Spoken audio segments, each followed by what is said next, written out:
I'm Junior. And I'm Jimmy. It's a shame that big spaces like this are empty and derelict and nothing's happening with them. So the first phase is we're going to be doing a clear up.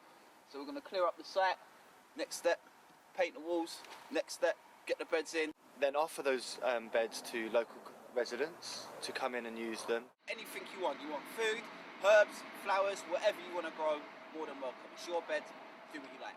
When the time period's up, we plan to move the garden to another location nearby. We're Nomadic Community Gardens, which means that we can relocate to any derelict space that has access to direct sunlight.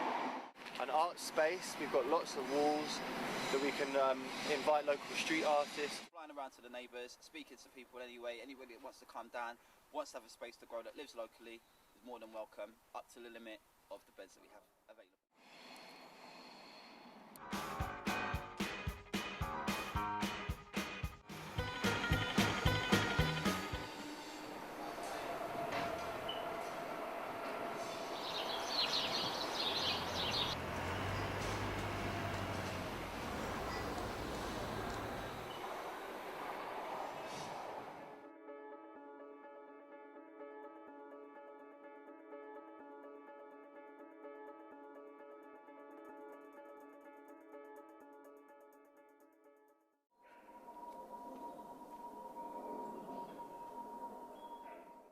Now we're building the beds for the residents.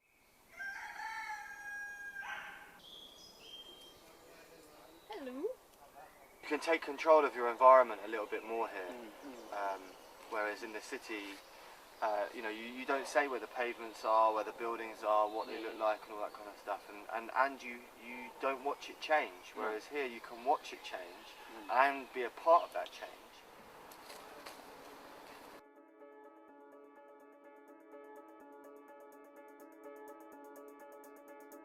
We're right on the edge of East London, so we've got Liverpool Street right here, Commercial Street there, so we've got the Crisis main office here, and this is the Crisis Community Garden.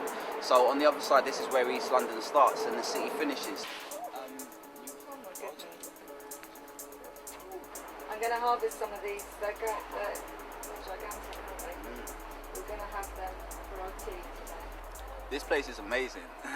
It's the Attlee Centre, so it's a centre for children, mainly children with learning disabilities and whatnot.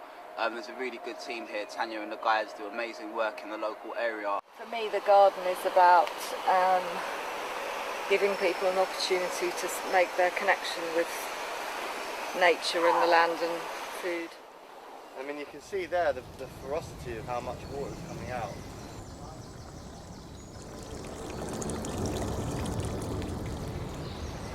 Luckily we are channeling it, otherwise pretty much the whole swamped out. Whole forest will be swamped. Yeah, you're right. When the root balls get saturated and they're on a hill already and they list really, really heavily, and there's a lot of weight in the air to be constantly sort of over, and it's on the hill, then the roots, the soil loosens with the saturation.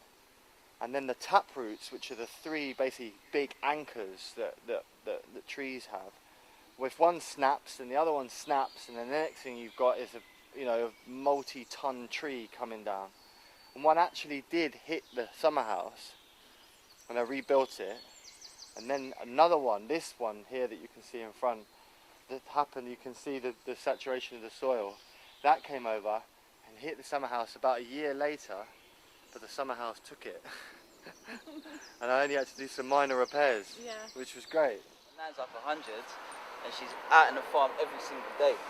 Like, always farming, always gardening, like a lot of it by herself. And like, she says that if she ever stops, that's going to be it for her. So she's never going to stop as far as she's concerned. I used to volunteer for a brilliant group called Growing Communities, and they're mainly based in Hackney. And they're actually a really successful community growing enterprise. And they've got a very good ethos. And they basically started off growing food in brownfield sites, but they kept on being developed. So more and more of that's going to happen if any brownfield sites are going to be under extreme pressure for development.